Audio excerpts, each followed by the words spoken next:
The podcast today is sponsored by Boostability.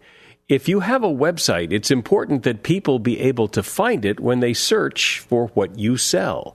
If you'd like to find out how well your website performs in searches right now, go to myfreewebsitescore.com and get your free website score and analysis to see how well your website performs and what you can do to make it perform better. myfreewebsitescore.com. From our sponsor today, Boostability.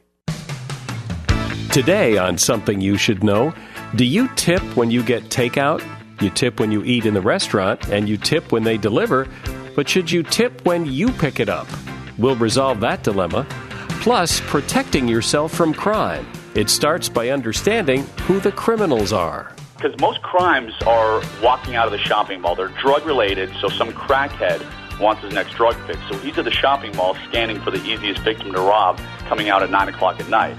Plus, why we get so angry at other drivers when they do something stupid and what you can do about it. And performing under pressure. Some people claim to perform better under pressure. Is that possible? Nobody ever comes home and says to their partner, I wish we had some more pressure in our relationship. No kid ever comes home from school and says to their mom, you know what, I wish I was under more pressure at school. All this coming up today on Something You Should Know. Something you should know. Fascinating intel, the world's top experts, and practical advice you can use in your life today. The Something You Should Know podcast with Mike Carruthers. I'm always interested in how people find podcasts to listen to. You know, podcast listening is rising dramatically and quickly. And as people decide to give podcasts a try, there are so many avenues to take to find a podcast. And if you have a moment, feel free to drop me a line and tell me how you came across the Something You Should Know podcast. I'd really be interested in knowing. You can just drop me an email at mike@somethingyoushouldknow.net, and I would appreciate that. Now, on today's podcast, tipping etiquette, specifically tipping for takeout. Now, you probably tip when you go to a restaurant and tip the waiter and waitress, right? And you most likely tip the delivery guy when he brings pizza or Chinese food to your front door. But what about when you go get the food at the restaurant and take it home? Should you tip? We'll look at the etiquette of that. Plus, protecting yourself from crime. I'm going to speak with, and you're going to hear the advice of, a former CIA officer. And I think CIA officer means that he was a spy. And he has some great ways to keep you and your family safe. And these are not just your usual, lock the door and hide your jewelry kind of pieces of advice. Plus, road rage.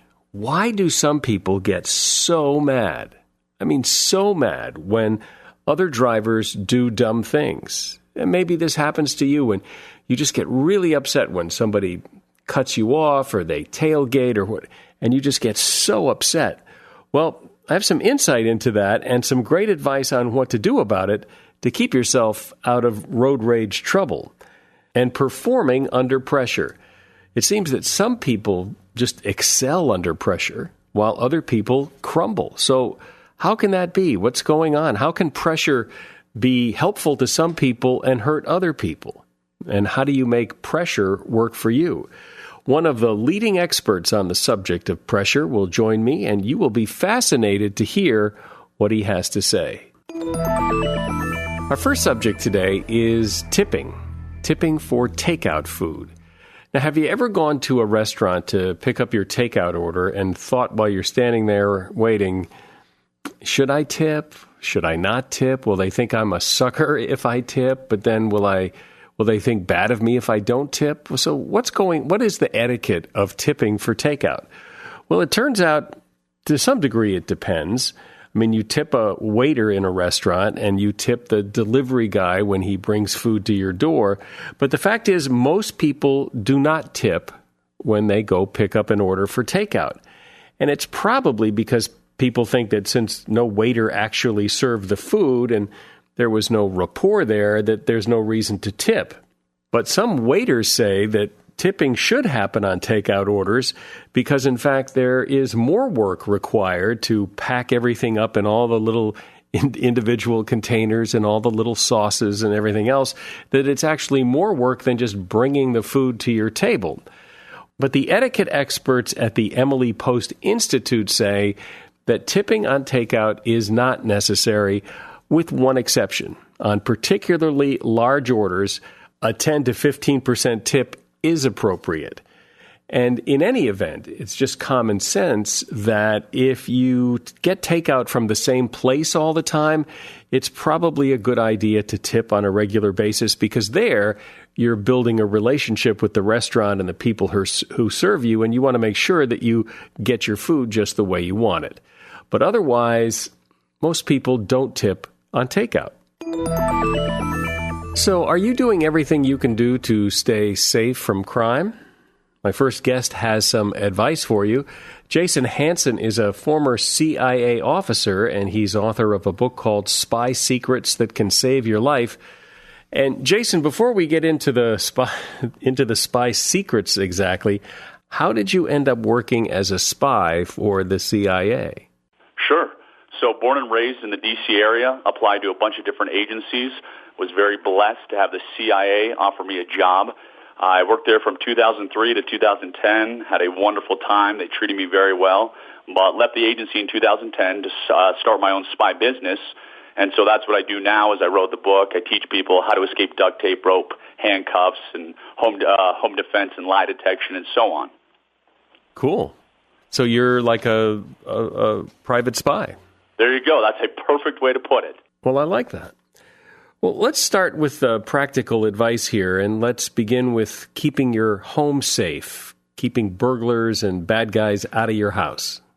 Sure. So burglar-proofing your house, very easy, not overwhelming, anybody can do.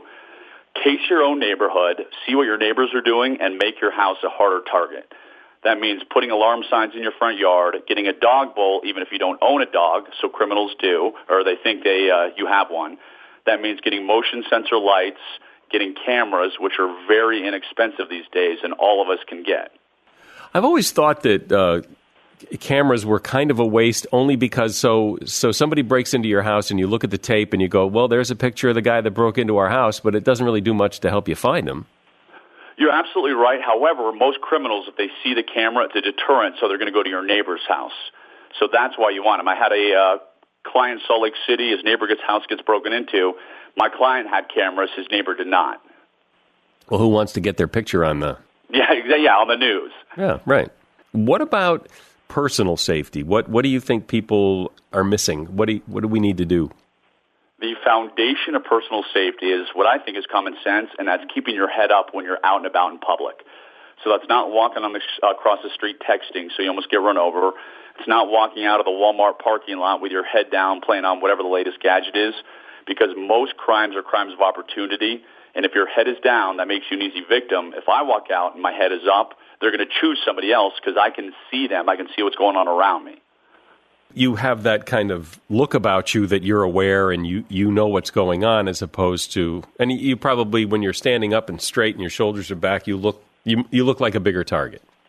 Well, you look more confident when you're looking around and you're making eye contact with people. And it doesn't matter if you're a 100-pound woman soaking wet.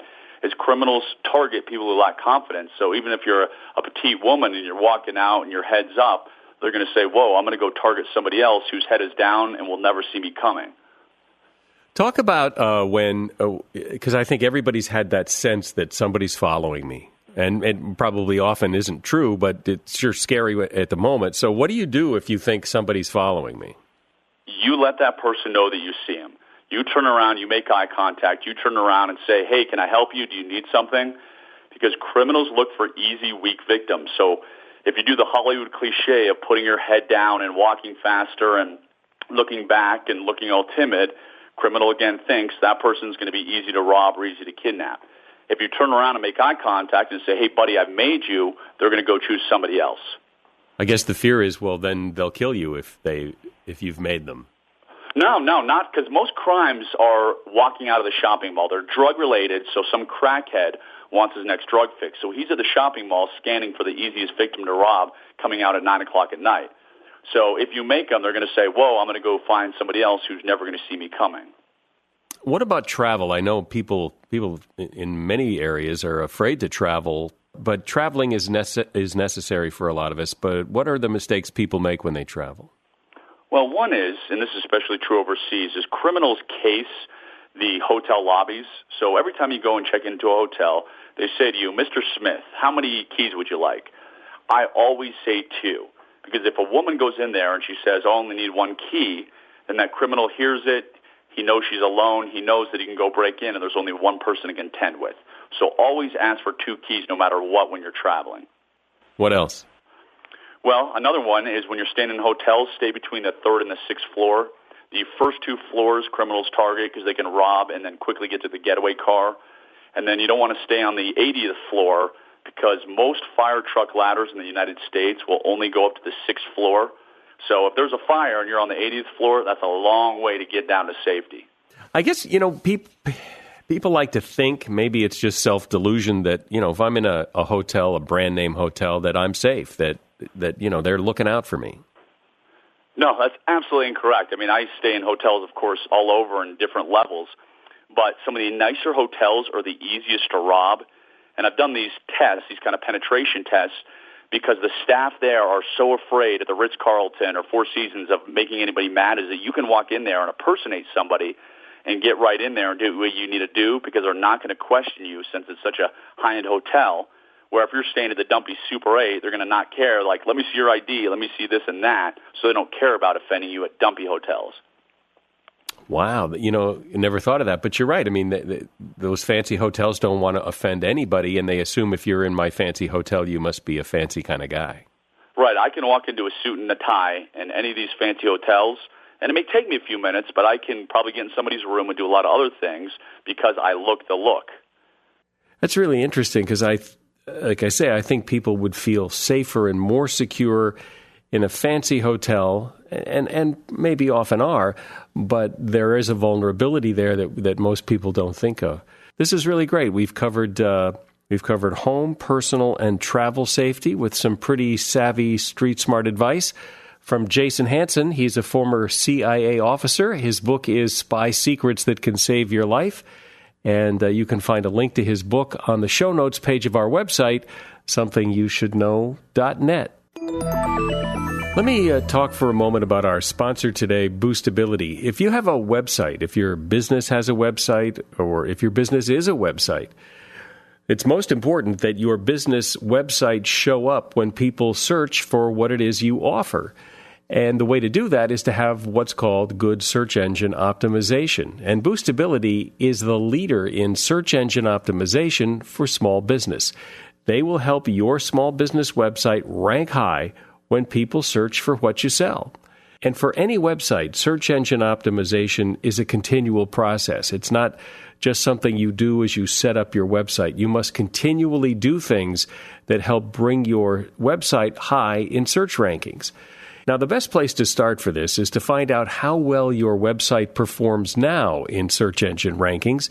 And to do that, go to myfreewebsitescore.com, fill in some information, and you will get back your free website score, which ranks your website as to how well it does in search engine optimization.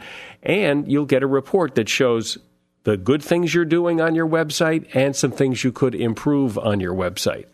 And you'll have a chance to talk to one of their specialists. Just go to myfreewebsitescore.com, fill in your information, and get your free website score and report from Boostability. Once again, it's myfreewebsitescore.com. All right, so performing under pressure. We've all been there, and we've seen other people in real pressure situations, and clearly some people handle pressure better than others. Other people just crumble underneath it. So what is it? What is this pressure? Where is it coming from? And how can you perform better when it's hanging over your head? Here to discuss that is psychologist Dr. Hendrie Weisinger. He's a well-known expert on this topic. Amongst his several books, his most recent one is called Performing Under Pressure. So, Hank, And you said I could call you Hank because I've known you for so long now and interviewed you so many times. But Hank, what is this pressure? Where does it come from? And why, when we feel like we're under pressure, is it so often destructive and devastating? Well, I would say that the main reason is one of the key aspects of what a pressure situation is, and that is the uncertainty of the outcome. And that uncertainty translates into anxiety. And anxiety makes everybody do worse in a performance situation. And as a result, the more important the situation becomes, the more anxious the person becomes. So part of learning how to perform in a pressure situation, which is really defined as a situation in which you have something on the line and the outcome is dependent on your performance. If you knew the outcome, there would be no pressure. Just like when you're watching a sporting event, if your team in a football game is up by 5 touchdowns and there's 2 minutes to left, basically you either leave the game or you turn to another station. But when the score is tied and there's only a few seconds left, everybody is on the edge of their seat. So people need to know that since we all do things, we're hardwired to do tasks that are important to us, that pressure is inherent in our lives. But, well, the more important it is, the tougher we do, which implies, and I think I've experienced this myself, that even though you're going to play in a golf match or you're going to play in a tennis tournament or whatever, you can practice all you want, but it's impossible to replicate the pressure performance because there's nothing on the line. Exactly. I teach in a lot of different business school programs and executive education. And a lot of people, a lot of professors will do role-playing, like negotiation exercises. And what I realized through doing this book is that they're really meaningless because in reality, the person really doesn't have anything on the line. That's why when you don't care about something, there is zero pressure. A team that has already clinched the pennant or their division, just like a student who already has an A locked for the course, there is no pressure on that last exam. So it's counterintuitive, but one of the ways of dealing with a pressure situation is to decrease the importance of the situation.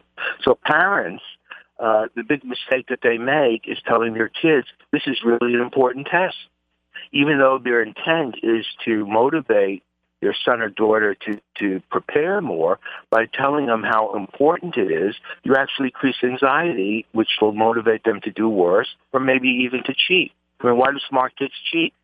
If they're so smart, why don't they figure out the answer? And I would say that the culprit is pressure.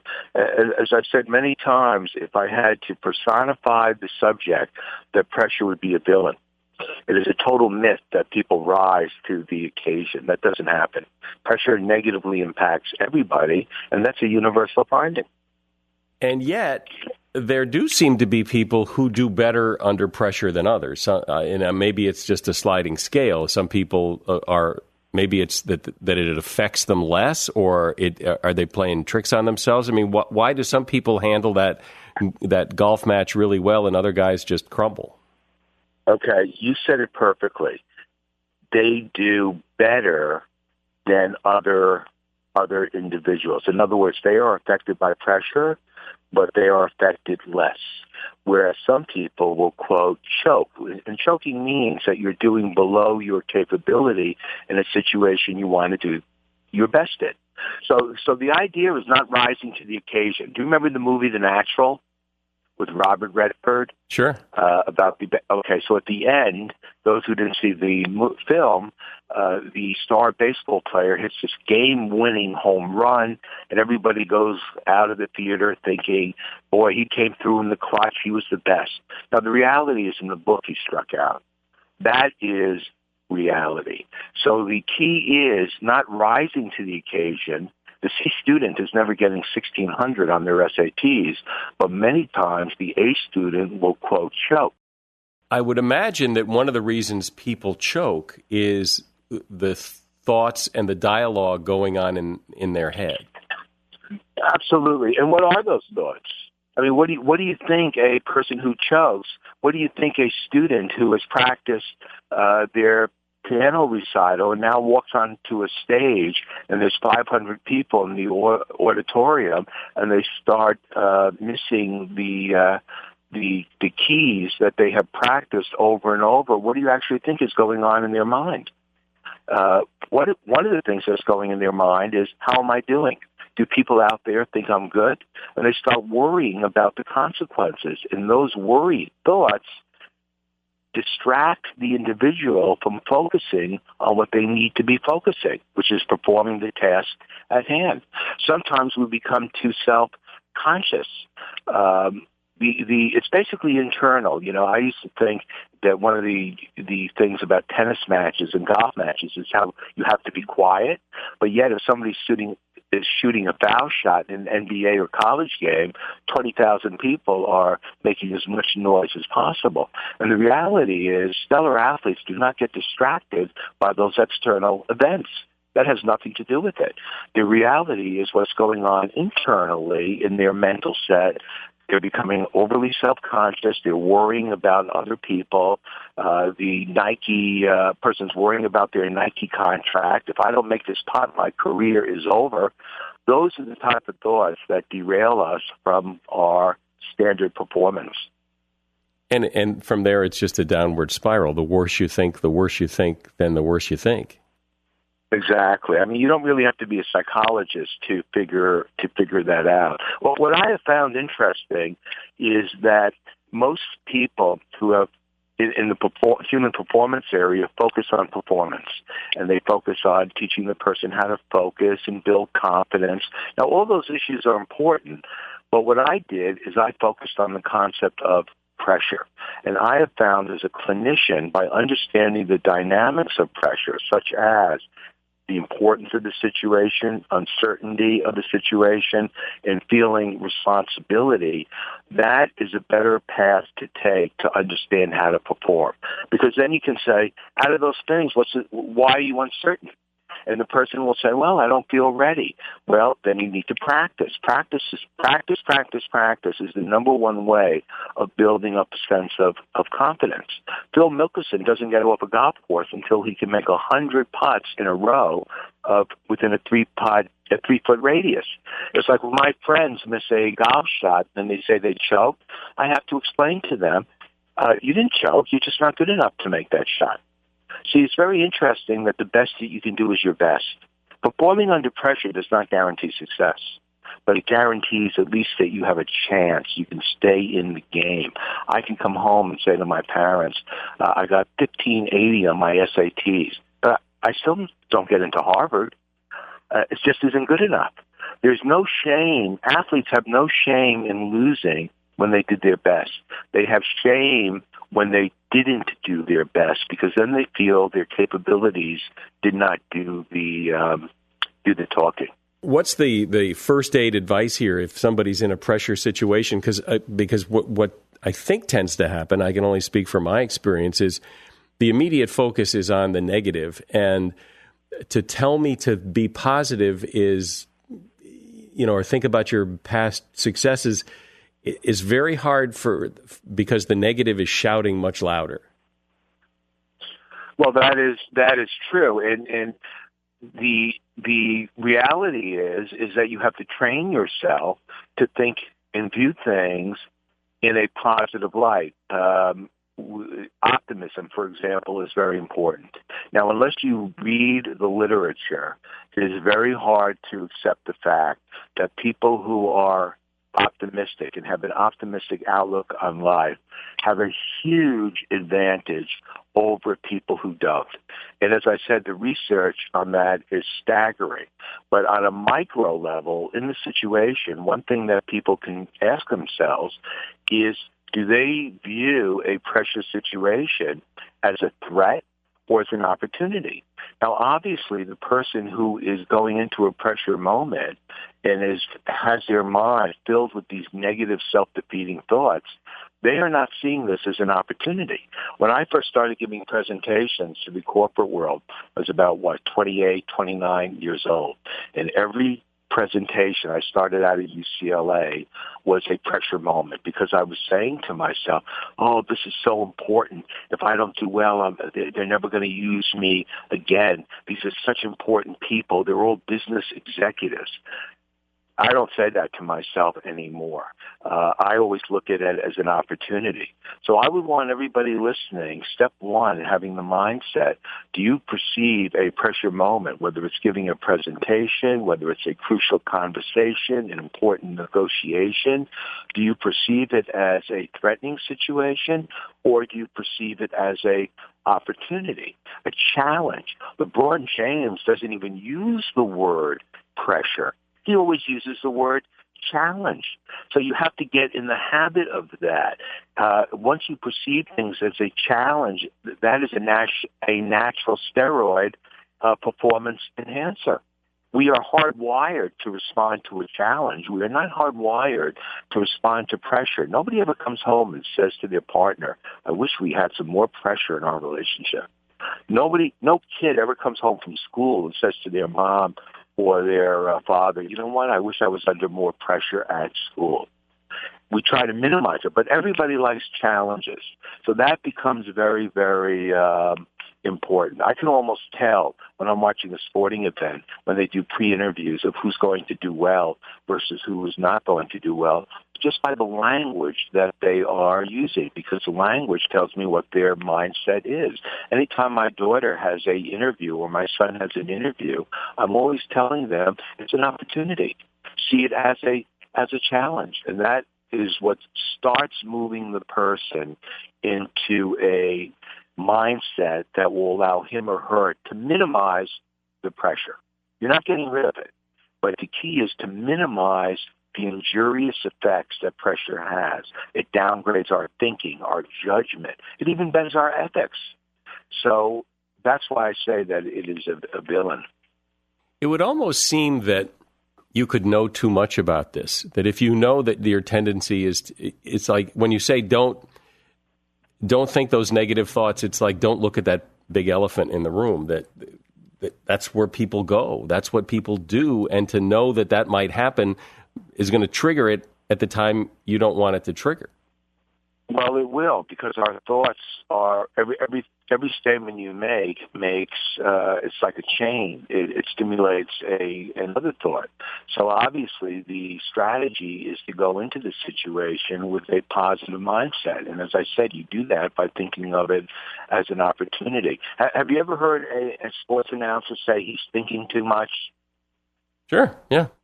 Okay, so that's what you are referring to. We become self-conscious. Now most people will say, I'm not saying don't think. I'm saying that the key is, what are you going to be thinking about? And one of the most effective strategies, it's like when I do a presentation or when you do an interview, give me one word that would best describe how you want to come across as an interviewer. Intelligent. Okay.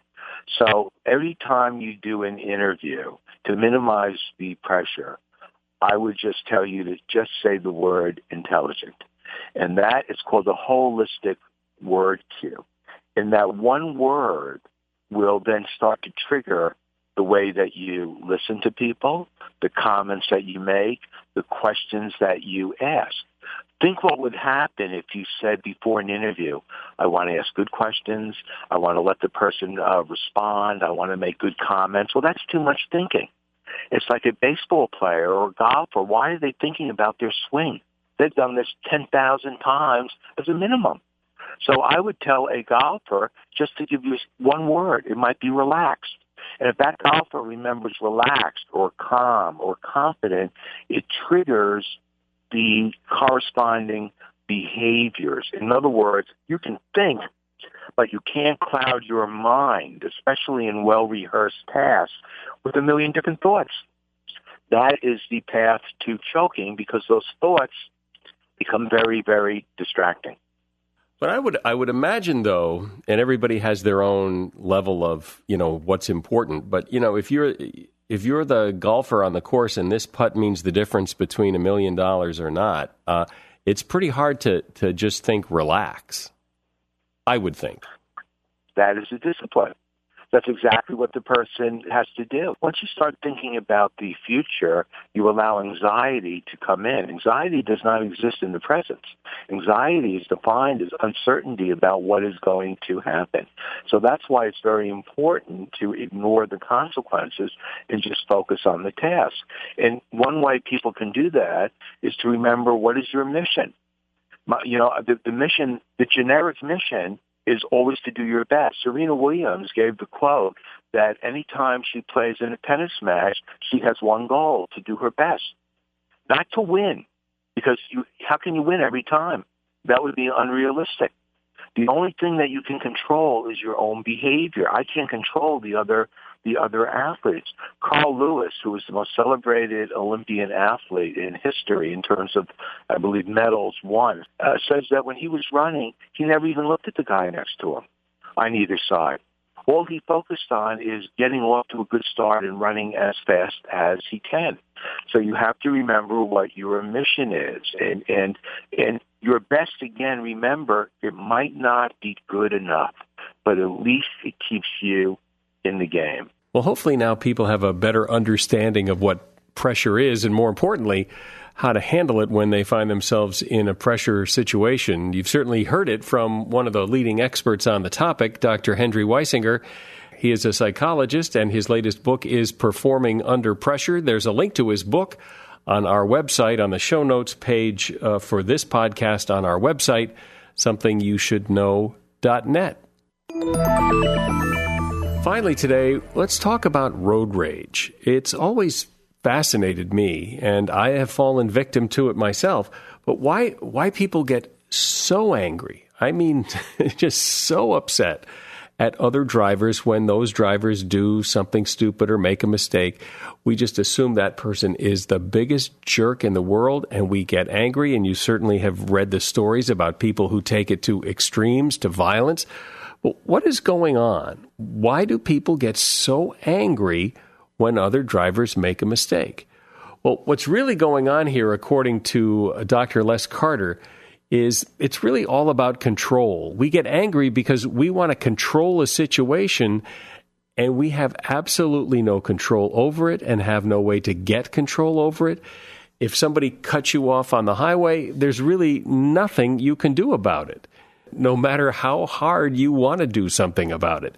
And that's why we get so upset. But since there is nothing you can do about it, a better course of action is to not try and do anything about it. Because when you get all angry and upset, your heart races, your blood pressure goes up, and your stress levels just skyrocket. So you're really doing more harm to yourself than to the other guy, who probably couldn't care less, may not even know what he did, and he isn't getting all upset. It's just you, and you're only hurting yourself. And as important as it is in the moment, when it becomes like you've got to do something, you want to get this guy back or whatever that is, the fact is that tomorrow you won't even be thinking about it. So the best thing to do is maybe just let it go. Something You Should Know is sponsored by Boostability, the leader in search engine optimization for small business. If you'd like to see how well your website performs now and what you can do to make it more visible when customers search for what you sell, go to myfreewebsitescore.com to get your free website score and analysis. It's myfreewebsitescore.com from Boostability. I'm Mike Carruthers. Thanks for listening to Something You Should Know.